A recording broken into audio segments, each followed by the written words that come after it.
네, 오늘 우리가 사도행전 21장 17절부터 36절까지 하나님을 본문으로 해서 소란한 세상, 신실하신 하나님이라는 제목의 말씀을 가지고 함께 하나님 은혜를 나누게 될 때 하나님께서 하늘문을 활짝 열고서 우리에게 하나님의 놀라우신 은혜와 사랑과 능력과 복과 지혜와 지식과 기쁨과 평화로 충만하게 할 줄로 믿습니다.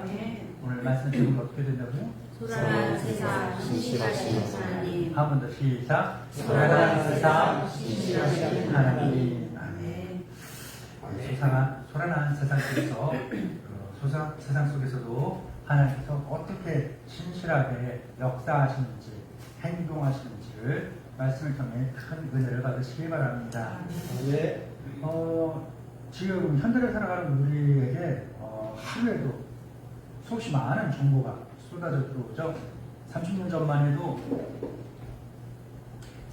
전에도 있었던 이야기가 있습니다. 그때 당시 인터넷이라는 것이 30년 전에 인터넷이라는 것이 우리나라에 도입이 돼서 이제 확산되기 시작한 지 얼마 안 돼. 그때였어요. 30년 전이면 96년도죠. 96년도면 이제 인터넷이 막 이렇게 인터넷 없던 시대가 상상이 돼요? 안 되죠. 그 시대를 다 살았다고? 인터넷이 막 왔을 때 우리나라에 또한 전 세계적으로 가장 이슈가 됐던 그러한 화두가 있습니다. 뭘까? 바로 이제는 무슨 시대냐? 정보화 시대이다 라는 것이었어요. 농업의 혁명의 시대가 있었고 산업혁명의 시대가 있었고 이제 정보화 시대가 시작된다. 우리 나이 드신 분들은 정보화 시대라는 말 익숙하죠? 낯설어요? 그리고 젊은 척하려고 낯선 것처럼 하는데 다 익숙하잖아요. 정보화 시대. 그때 당시 정보화 시대다라고 이야기를 하면서 많은 사람들이 이야기한 게 뭐냐면요. 이제는 우리에게 정보라는 것이 주체할 수 없을 만큼 막 쏟아져 들어올 거다라는 거였어요. 이미 그때만 하더라도 정보가 참 넘치던 때였습니다. 비텐베르그라는 사람 아세요? 독일의 비텐베르그라는 사람이 뭔가를 발명을 했죠. 사실 우리나라가 더 훨씬 빨리 발명하고 살렸는데 비텐베르그라는 사람이 세계사에서 이제 1등을 찍었던 게 있어요. 뭘까요? 인쇄술이라는 인쇄술이 발달하면서 뭐가 됐느냐 하면 이제 인쇄물들이 나오게 되는 거예요. 책들이 나오기 시작합니다. 근데 그 인쇄술이 무엇을 만나게 되느냐 하면 영국에서 뭘 만날까요? 산업혁명을 만납니다. 산업혁명을 만나니까 뭐가 될까요? 인쇄하는 속도와 그 축적되는 저작물들이 기하급수적으로 늘어나요. 그렇게 100년이 지나고 200년이 지나면서 무슨 일이 일어났을까요? 우리나라에 이제 책과 신문과 잡지와 온갖 전단물, 티라시들이요 정말로 길에 채일 정도로 그렇게 많았던 때였어요. 30년 전에요, 어르신들 기억할 거예요. 길거리 돌아다니면요, 찌라시, 신문, 심지어 버린 책들이 무수히 많았어요. 길바닥에 그렇게 많았어요. 기억나세요? 막 이렇게 막 툭툭툭 치고 막 그랬잖아요. 지금은 눈에 보이지 않지만, 잘 수 없지만, 30년 전만 해도요, 이런 표현이 적절할지 모르겠는데요. 양아치라는 말 아세요?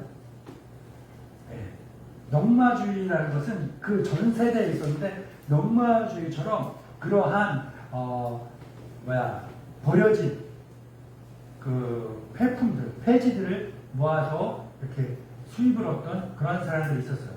지금의 시대에서는 뭐예요? 고령의 분들이나 아니면 재활용 전문 사업자분들께서 그 일을 하시는데 그 30년 전만 해도요, 제가 살던 주변에 그런 폐품과 폐지들을 모아서 생계를 유지하던 그런 분들이 상당히 있었던 시대였습니다. 되게 옛날 얘기 같죠? 옛날 얘기 같죠? 저한테는요, 얼마 전에 있었던 그런 이야기들이 막 생생하게 기억이 나고, 그렇습니다. 옛날 얘기를 너무 많이 하게 되는데, 아무튼, 각설하고.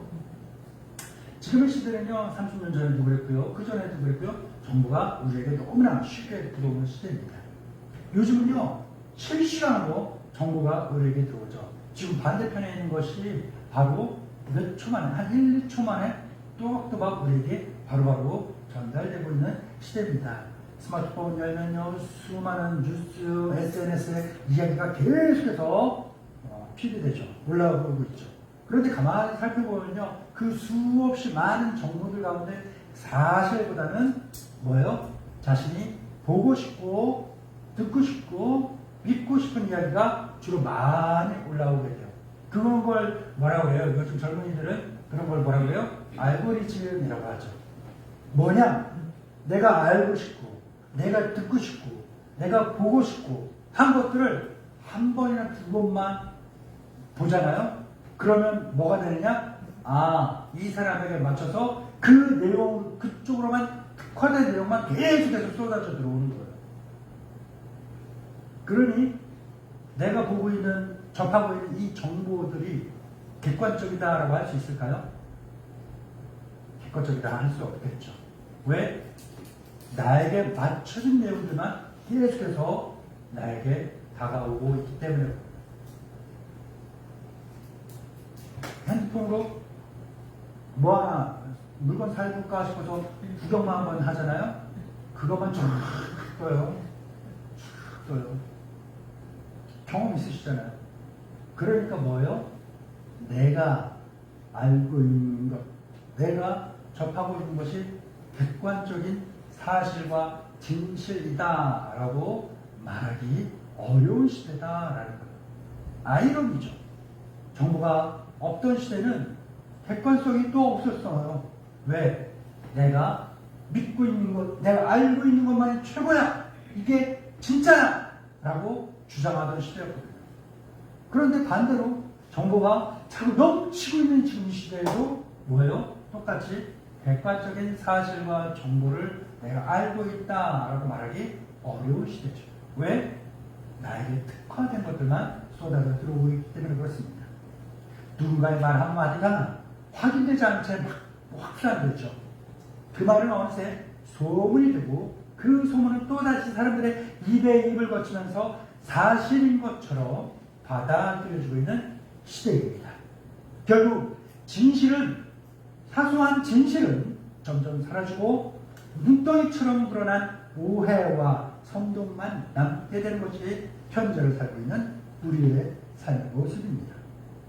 그런데 이 일이 2021년도가 아닌 2026년도, 난 21년도에 살고 있나 봐요. 26년도 현재의 상황이냐? 이것만 그러냐? 아니에요. 2000년 전에도 같은 일이 있었습니다. 예루살렘 성전에서도 똑같은 일이 일어나고 있습니다. 예루살렘 성전은 무엇해야 하는 자리입니까? 하나님을 예배해야 되는 자리입니다. 그 거룩한 장소가 순식간에 거짓과 오해와 소음과 분노로 가득 찬 아수라장이 되어버렸습니다. 그리고 그 아수라장 한복판에 누가 있습니까? 오늘 본문을 보니 사도 바울이 있는 겁니다. 하지만 오늘 본문은 단순히 인간들의 악함만 보여주는 것이 아닙니다. 사람들은 오해하고 선동하고 소란을 일으키지만 그 모든 혼란 속에서도 하나님께서는 결코 조금도 흔들리지 않고 당신의 말씀을 온전히 이루어간다라는 사실에 우리는 집중해야 하는 것입니다. 그래서 오늘 본문의 말씀을 통해서 은혜를 받으면서 우리는 세 가지의 사실을 알아야 합니다. 첫째는 뭐냐? 오해는 사람에게서 시작된다는 것이고, 선동은 진실을 삼켜버린다는 것이고, 또한 그 모든 선동과 소문과 혼란을 극복하고 하나님의 말씀은 온전히 이루어진다라는 사실을 우리는 분명히 알고 깨닫고 믿어야 될 줄로 믿습니다. 섣부른 사람들이 몇 명이, 소수가 어떤 때는 단 한 명이 소문을 퍼뜨리게 됩니다. 오해를 퍼뜨리게 됩니다. 섣부르게 자기가 생각하고 결정 내린 그것을 이야기하기 때문이죠. 오늘 본문에 그 이야기가 나옵니다. 사도행전 21장 27절부터 29절 한번 읽어보겠습니다. 시작. 그 이래가 그 전에 아시아로부터 온 유대인들이 성전에서 바울을 보고 모든 무리를 충동하여 그를 붙들고 이르시되 이스라엘 사람들아 보라 이 사람은 각처에서 우리 백성과 율법과 이곳을 불방하여 모든 사람을 가르치는 그 자인데 또 헬라인을 데리고 성전에 들어가서 이 거룩한 곳을 더럽혔다 하니 이는 그들이 전에 에베소 사람 드로피모가 바울과 함께 신의 입술을 보고 바울이 그를 성전에 데리고 들어가는 줄로 생각하노라. 아멘. 저희 교회가 이런 말씀과 참 어려운 이야기인데요. 제가 개척 사실 전 전도사 때부터도 그렇게 했었는데요. 저의 신앙과 신학과 목회에서는요 빨리빨리 안 해요. 왜냐하면 제가 성격이 엄청나게 급하거든요. 엄청 빠르거든요. 네, 그렇기 때문에 일부러 천천히 합니다. 사도신경도 천천히, 주기도문도 천천히, 성경 읽기도 천천히 했는데 어느 순간부터 되게 빨라지고 있어요. 누가 천천히 하세요. 아셨죠? 빨리 하면 왜 그럴까요? 틀려요. 계속 하나님 말씀 같이 읽고 그래야 되는데 왜 누구는 빨리 가고 누구는 늦게 가고 늦게 갔다가 또 틀렸다고 다시 그거부터 시작하고 혼란스러운 거예요. 하나님의 말씀과 은혜 안에 우리는 하나로 이렇게 가야 되는데 왜 계속 천천히 읽으세요. 아셨죠? 급하면 져요. 서두르면 지는 거예요. 네. 싸움할 때 성격 급한 사람이 이겨요? 아니면 느긋한 사람이 이겨요? 느긋한 사람이 이겨요. 급한 사람이, 목소리 큰 사람이 당장 이기는 것 같죠? 결국에는 뚝심 있게 느긋하게 내 속도대로 가는 사람을 이기지 못하는 거예요.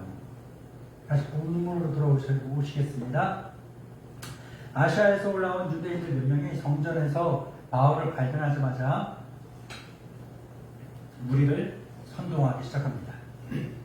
바울이 헬라인을 성전으로 데리고 들어와서 성전을 더럽혔다라는 말로 선동을 하는 거예요. 왜 이 말로 선동을 했을까요? 그때 당시 예루살렘 성전에는요 뜰이 세 존으로 이렇게 이루어져 있었어요. 그런데 이방인들이 들어올 수 있는 존이 있을 때 그 경계선 앞에 경고 판때기 있죠. 비석이 딱 이렇게 해서 경고문이 딱 써 있었습니다. 그 경고문에 뭐라고 써 있었냐면요. 이방인은 이 경계를 넘지 말라. 이를 어기면 죽음의 책임은 자신에게 있다. 라는 거였어요. 딱 써 있어요. 딱 써 있어요. 그러니까 이 사람들이 바울을 고발하고 선동하는 건 헛된 말이 아니라 이 경고 문구에 의해서 그렇게 바울을 고발하고 사람들을 선동했다는 거예요. 이거는요, 당시 로마 제국 시대잖아요. 로마 정부에서조차 인정하는 내용이었어요. 왜? 성전에 로마가 이곳을 침략하기 전부터 이거에는 딱 그 벽에 그렇게 딱 써 있었거든요. 그러니까 로마가 다른 각 점령지에서 다른 것들은 자기들이 막 할지라도 지켜야 되는 그 사람들을 잘 통치하기 위해서 지키는 것들이 몇 가지가 있었는데 그 중에 한 가지가 예루살렘의 성전에 이방인들을 들어가지 못하는 것. 이것은 그들이 지키고 존중해줬다는 것. 그런데 29절 마지막에 한번 읽어보세요. 바울이 그를 성전에 들어간 줄로 읽어보세요. 뭐라고요? 생각하니라. 봤대요? 진짜 데리고 들어갔대요? 뭐라는 거예요? 생각했다. 확인한 거 아니에요. 증거가 있는 것도 아닙니다. 단지 에베소 사람 드로피모가 바울과 함께 시내에서 걸어가고 있는 것을 보고 나서 혹시 바울이 저 드로피모를 데리고 성전에 들어가지 않았을까? 하면서 질이 침착하고 판단을 내려버린 거예요. 결국 그 추측이 의심이 되고 착각이 오각이 되었고 오해가 한 사람의 생명을 위협하는 위험이 되는 것입니다. 여러분, 사람들은요, 자기가 보고 싶은 것만 보는 존재예요. 그렇기 때문에 편견을 가진 사람은 사실이 중요하지 않아요. 왜? 내 생각이 중요한 거예요. 마음속에 이미 결론을 딱 내려놓고 있는 사람한테 제가 만나보니까 그래요. 사실을 이해하고 납득시키고 오만 가지 열 방법들을 다 해도요, 안 듣고 생각을 안 받고 중요하지 않은 거야. 뭐요? 내가 이미 내 마음속에 내 생각과 내 기준을 갖고 딱 결정을 내려놨기 때문에 이거에 중요한 거지. 내가 객관적인 사실과 증거와 이런 것들을 제가 공부하는 사람이잖아요. 그러니까 항상 뭔 이야기를 할 때 중요한 건 뭐냐면 그 근거가 뭐야. 이게 중요한 거예요. 말 한마디를 제가 논문을 쓰잖아요. 문단을 쓰잖아요. 그럼 한 문단에 문장이 몇 가지가 들어가잖아요. 그 문장 한 말 한말을 내가 쓴 거잖아요. 내가 이야기했잖아요. 근데 내 말 한마디가 내 생각이 아니라 내 말 한마디가 레퍼런스가 있어야 되는 거예요. 이게 근거가 있어야 돼요. 내가 이 말 한마디 한 거는 무엇에 근거해서 내가 이렇게 이야기했다. 내가 이 말을 했는데 이 말은 이거에 근거해서 이야기했다. 내가 이 말을 한 것은 누구도 나와 같은 마음과 같은 생각을 갖고 있다. 이것도 다 한마디 한마디 한 문장 다 그거를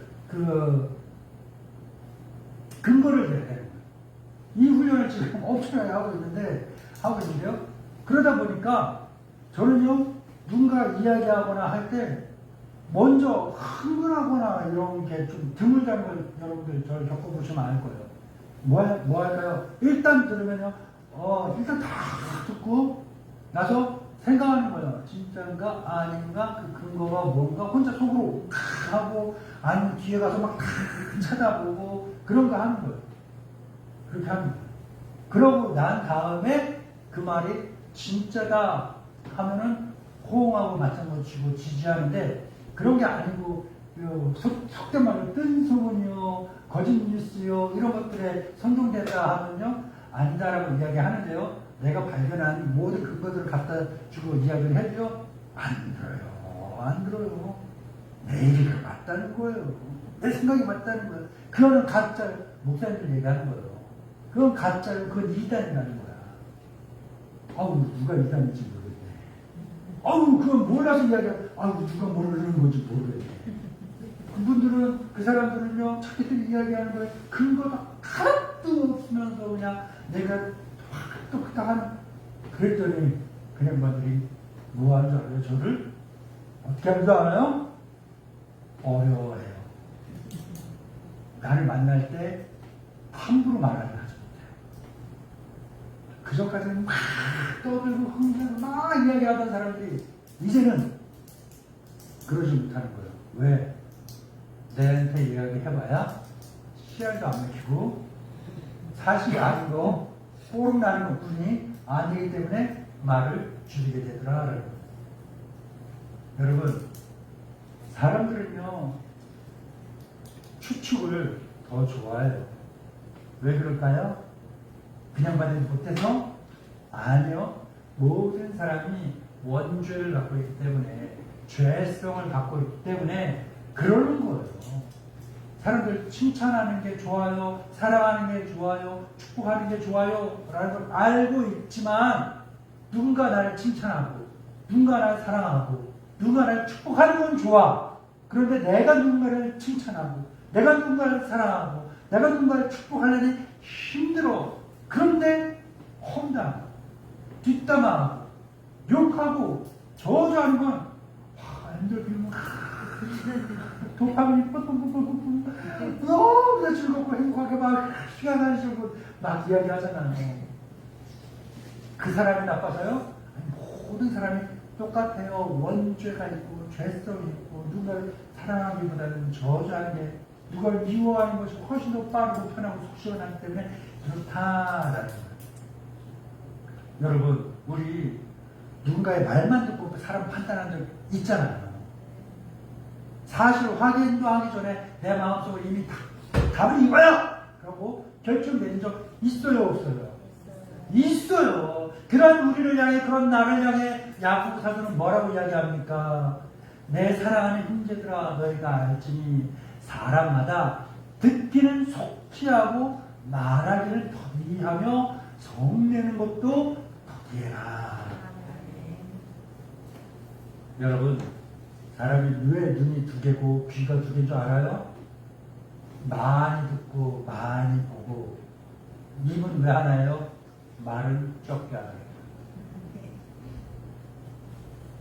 비유입니다. 진짜 그건 아니에요. 하나님의 말씀에 많이 듣고 많이 보고 화내거나 섣불리 말하는 것을 조심해야 된다 라고 이야기하는 겁니다. 그렇기 때문에 성숙한 믿음이 성숙한 사람은 뭘까요? 판단하기 전에 먼저 듣고 정죄하기 전에 먼저 사실인지 아닌지를 확인해 보는 것이 성숙한 믿음을 가진 사람이라는 거예요. 그래서 세상은 오해를 통해서 사람을 무너뜨리지만 하나님의 사람은 진실을 통해서 사람을 세워가는 겁니다. 젊은이뿐만 아니라 여러분들 젊잖아요. 박자님 젊죠? 박자님 젊은 편이에요. 박자님보다 더 나이 드신 분들 많이 있잖아요. 여러분 잘 들어봐요. 성자매 잘 들어봐요. 나이 든 사람, 특히나 할머니 할아버지들 잘 해야 되는 이유가 있어요. 왜 그럴까요? 노인이요 사람 잘 되게는 못해요. 그런데 노인이 잘하는 게 있어요. 뭐냐? 사람 망하게 하는 거 잘해요.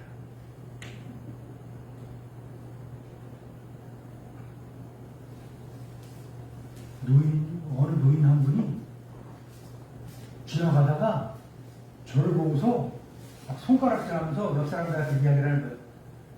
저거 하면서 안 좋은 얘기 한마디 하잖아요. 그러면 사람들이 내가 암만 좋게 10몇 년, 20몇 년 친절하게 성실하게 그렇게 했어도 노인 한 명이 저거 하면서 이야기하잖아요.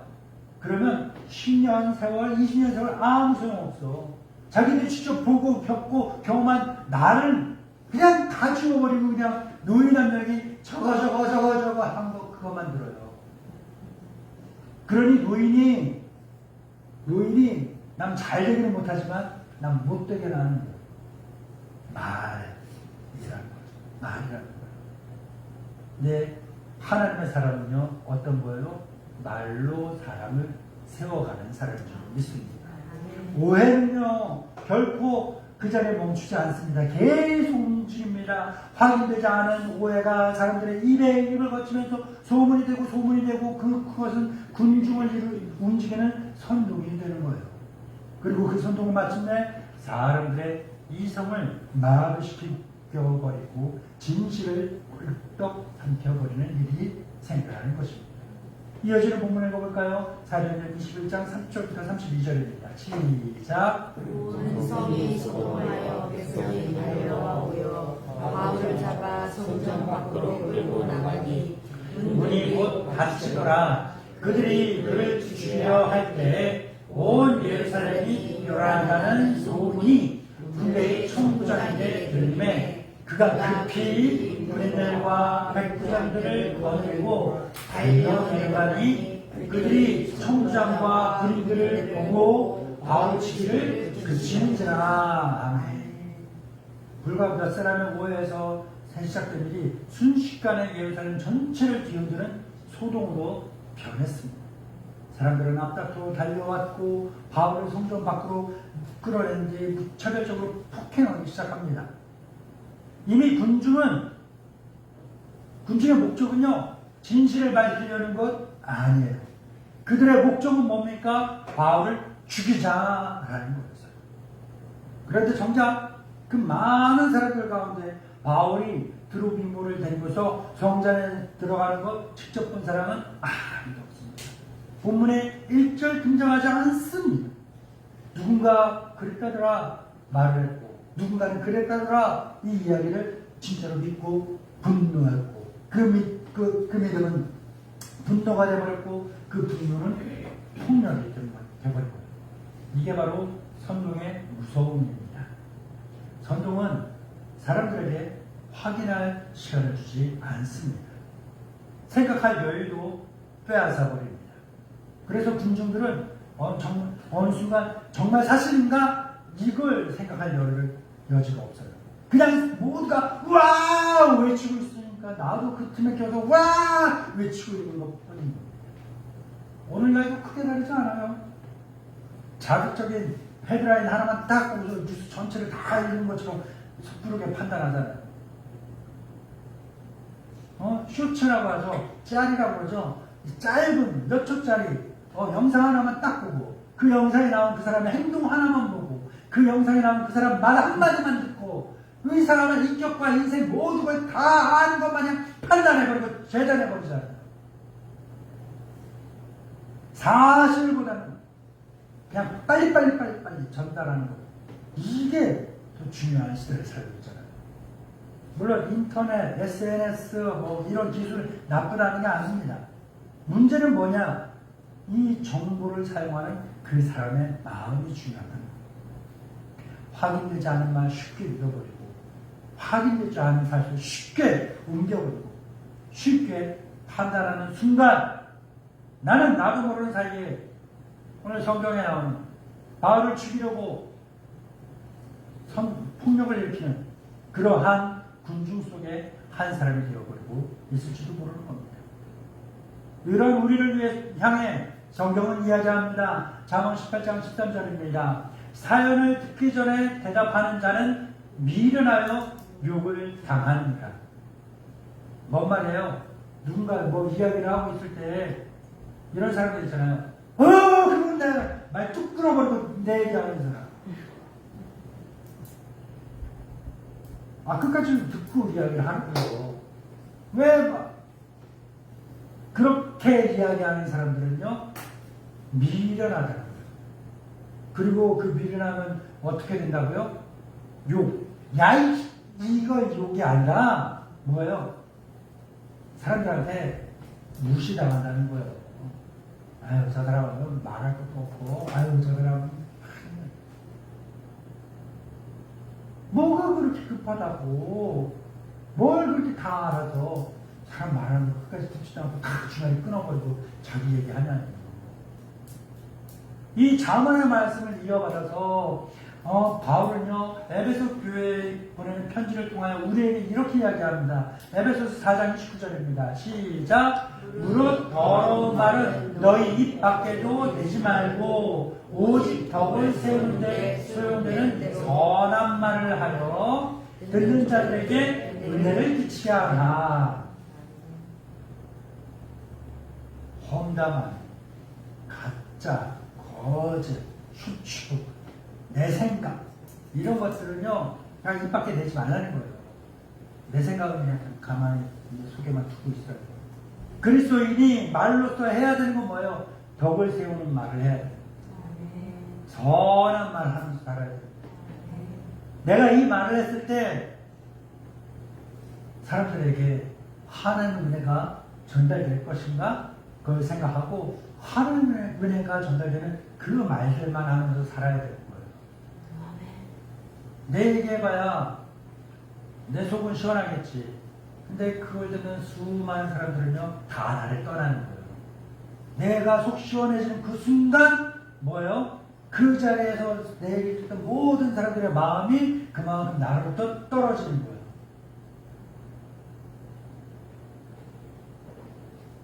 내 스스로 나를 군중 속에 고독한 존재로 만들어가는 겁니다. 그래서 성도는 어떻게 살아야 될까요? 세상의 방식으로 살아서는 안 됩니다. 누군가를 판단하기 전에 먼저 사실을 확인해야 됩니다.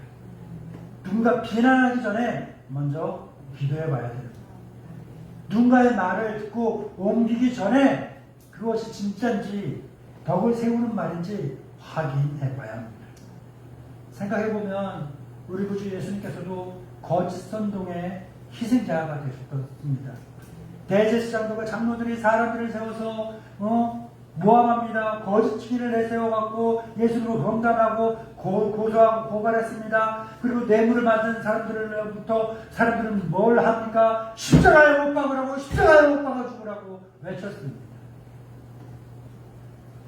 선동은 진실을 덮었고 거짓이 정의인 것처럼 포장됐습니다. 바울 역시 지금 바로 그 길을 따라가고 있는 겁니다. 그런데 바울은 군중들을 향해서 소리치거나 자기 변명하거나 폭력으로 맞서지 않고 모든 것을 다 하나님께 맡긴 채 묵묵히 인도하심에 순종하는 걸음을 걷고 있을 뿐입니다. 여러분, 우리의 힘이 어디에 있을까요? 성도의 힘이 어디에 있을까요? 목소리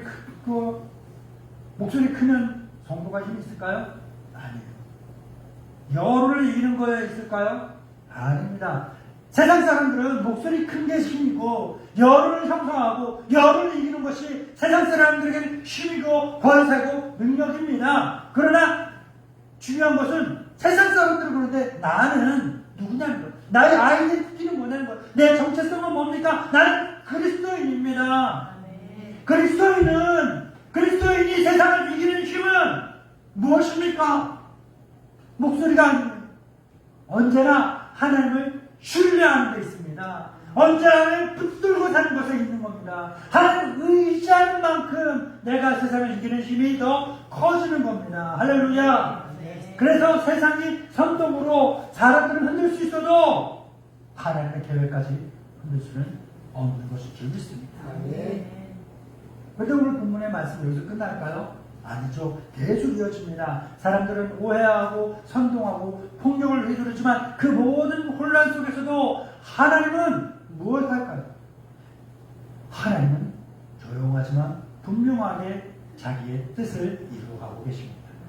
이어지는 말씀입니다. 사도행전 21장 33절부터 36절입니다. 시작. 이에 총부장이 가까이 가서 바울을 잡아 두 세사들로 걸어가라 하고 그가 누구이며 그가 무슨 일을 하느냐 물으니 우리 가운데서 어떤 이는 이런 말로 어떤 이는 저런 말로 소리치거늘 청부장이 그 소동으로 말미암아 진상을 알 수 없어 그를 영내로 데려가라 명하니라. 바울이 층대에 이를 때에 우리의 폭행으로 말미암아 군사들에게 들려가니 이는 백성의 무리가 그를 없이 하고자 외치며 따라가니로라. 아멘. 청부장의 폭동을 진압하기 위해서 바울을 체포합니다. 그리고 사람들에게 묻습니다. 이 사람 누구냐? 이 사람 뭔 잘못했냐? 그랬더니 뭐예요? 어떤 사람은 이렇게 이야기해요. 어떤 사람은 저렇게 이야기합니다. 청부장이 들으니까 누구 말이 맞아요? 몰라요. 사람들 말이 똑같으면 믿겠지만 이 사람 말, 저 사람 말, 그 사람 말 다 달라요. 그러니까 청부장이 알 수 있어요? 없어요? 뭐래요? 진상을 알 수 없어. 진실을 알 수 없어. 바울을 영내로 군부대 안으로 데리고 들어가는 겁니다. 바로 이것이 뭐냐? 선동의 실체인 겁니다. 선동의 실체. 선동의 실체는 뭘까요? 진실을 아는 사람은 없어요. 그냥 분노하는 사람들만 많은 거예요. 이게 바로 선동의 실체입니다. 근데 우리는 이 장면에서 사람들의 소리, 사람들의 분노, 사람들의 폭동에 집중해서는 안 되는 거예요. 그 폭동 가운데서, 그 소동 가운데서, 그 분노를 뛰어넘어서 하나님이 어떻게 일하시는가, 우리는 거기에 포커스를 맞춰야 되는 거예요. 왜? 우리 그리스도인이니까 모든 것에 집중한 모든 사건과 현상 가운데서 우리는 무엇에 집중해야 되는 거예요? 하나님께 집중해야 되는 거예요. 이 일을 통하여서 하나님은 무엇을 이루시려는 건가? 이 관계를 통하여서 하나님을 원하시는 건 뭔가? 이 사건이 통하여 하나님은 무엇을 이야기하시는가? 하는 주권에 우리는 항상 집중해야 한다는 것입니다.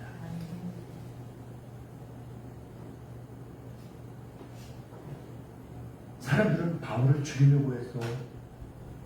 성장 질서 유지를 하려고 바울을 붙들었습니다. 군인들은 폭동을 진압하기 위해서 바울을 군부대 안으로 데리고 들어갔습니다. 사람들이 다 목적이 다 제각각이었어요. 그런데 하나님은 그 모든 제각각들을 하나로 다 꿰서 하나님의 일을 위해 사용하고 계셨다는 겁니다. 바울이 예루살렘에서 군중들에게 붙들려서 이방인들 손에 넘겨지는 것, 야, 거기서 본 것 같지 않아요? 바울이 예루살렘으로 올 때 항해를 배 타는 걸 다 끝내고 어디에 왔습니까? 가이사랴에 왔습니다. 가이사랴에서 누굴 만나요? 빌립 집사를 만납니다. 그 집에 들어가 며칠을 지낼 때 유대로부터 누가 옵니까? 아가보라는 선자가 옵니다. 그래서 그 아가보 선자를 통하여서 하나님 뭐라 이야기하셨습니까? 사도행전 21장 11절입니다. 시작. 성령이 말씀하시되 예루살렘에서 유대인들이 이같이 이띠인 자를 결박하여 이방인의 손에 넘겨주리라. 아멘. 아멘이십니까? 아멘이세요? 아멘이셔야 합니다. 왜요? 안 좋은 일이잖아요. 그런데 누가 이야기하신 거예요? 하나님. 누구의 말씀이에요? 하나님의 말씀. 오늘 바울이 사람들의 폭동의 희생자가 되고 군인들에게 붙들려 군부대 안에 끌려 들어가는 이 일은요, 바로 오래전에 하나님이 하신 그 말씀이 이루어져 가는, 말씀이 성취되는 그 과정이었다는 겁니다. 사람들은요, 그걸 몰라요. 하나님의 꿈을 보지 않으니까 몰라요. 하나님 말씀에 집중하지 않으니까 몰라요. 자기들이 그냥 분노해서 폭동을 일으켰다 생각하는 거예요. 천부장은 나의 명속한 판단력으로 이 사람을 붙들어서 체포했다고 생각한 거예요. 그러나 본질은 무엇입니까? 하나님이 이미 오래전에 하신 그 말씀을 이루어가는 말씀 성취의 과정이었다는 거예요. 사람들은 바울을 꽁꽁 묶었다라고 생각했지만 사실은 하나님께서 바울을 로마로 향하는 길을 열어 놓으시는 과정이었던 것입니다. 천부장이 오지 않았더라면 바울은 아마 그 자리에서 돌에 맞아 죽었을 겁니다. 그러나 하나님께서는요, 로마 군대를 통하여서 바울을 안전하게 보호하시고 로마 군대를 통하여서 그를 보호하며 로마의 황제 가이사에게 가서 복음을 전할 수 있도록 그 복음 전파의 문을 활짝 여시고 만들어 놓는 과정이셨다는 거예요. 여러분, 우리의 삶도 이와 다르지 않습니다. 때로는 억울한 일 당할 때도 있어요. 오해를 받을 때도 있습니다. 아무리 설명해도 알아주지 않는 순간들 있을 수 있습니다. 그럴 때 우리는 쉽게 믿음이 흔들립니다. 왜 하나님께서 내 편 안 들어주시는가? 왜 하나님께서 이걸 풀어가지 않으시는가? 왜 하나님께서 나를 위해 일하지 않으실까? 왜 하나님께서 조용히 침묵하실까? 우리의 믿음이 흔들리는 거예요. 그러나 오늘 말씀은 분명하게 우리에게 말합니다.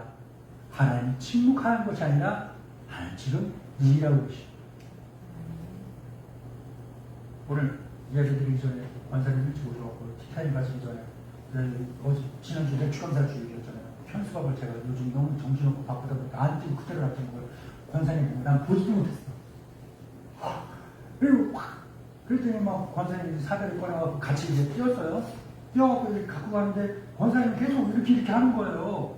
현수막을 접어갖고 나한테 갖고 가시라고, 갖고 들어가라고 주시는 거예요. 근데 내가 손이 있어야지. 못 받았어. 한 손은 사다리를 들었지, 한 손은 문을 열어야 돼. 그래서 난 못하겠다고, 내 손이 있어야지 애들이 뒤에 따라오면서 구시럭구시럭 뭐라고 하시는 거예요. 그 남자들, 그 여자들은 다 받았고 하는데, 못한다는. 뭔 얘기 하려냐면요. 내가 억울한 일 당하고, 내가 피해자가 되고 내가 희생자가 되어 있을 때 하나님 대표는 안 들고 하나님께서 조용히 하시는 게 아니라 하나님 지금 너무 바쁘게 일하시니까 미처 대답할 틈이 없는 거예요. 그걸 갖고 하나님 날 모르신다고? 사람들은 소돔만 보고 있지만 하나님 지금 열심히 자기 했던 그 약속을 말씀을 이루어가고 계시는 중인 겁니다.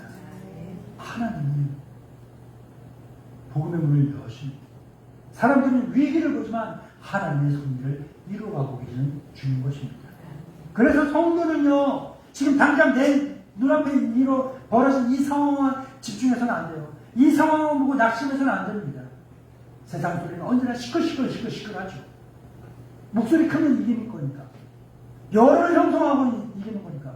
여론 붙잡으면 승리하는 거니까. 항상 세상은요, 뭔 일을 할 때 시끌시끌 설레발치는 일을 합니다. 오해는 오해, 내일 소문, 또 다른 딸을 또 어떤 일들이 일어날지 몰라요. 그 모든 것들을 통해서 우리를 흔들려고 하죠. 그러나 하나님은요, 단 한 번도 사람들의 소름 때문에 자기 계획을, 자기 뜻을 변경한 일이 없습니다. 사람들은 말을 계속 바꿔도 하나님의 말씀은 바뀌지 않습니다. 세상은 들리고 사람을 변화해도 뭐예요? 가사 기억 안 나죠? 나도 기억 안 나요. 주님의 사랑은, 주님의 말씀이 영원히 변하지 않네. 할렐루야. 사람들의 소리가 암만 시끄러워도 하나님의 약속은 반드시 이루어지는 겁니다. 그러니까 여러분, 세상의 소리에 마음 뺏기지 마시기 바랍니다. 오해보다 더 크신 하나님 바라보시기 바랍니다.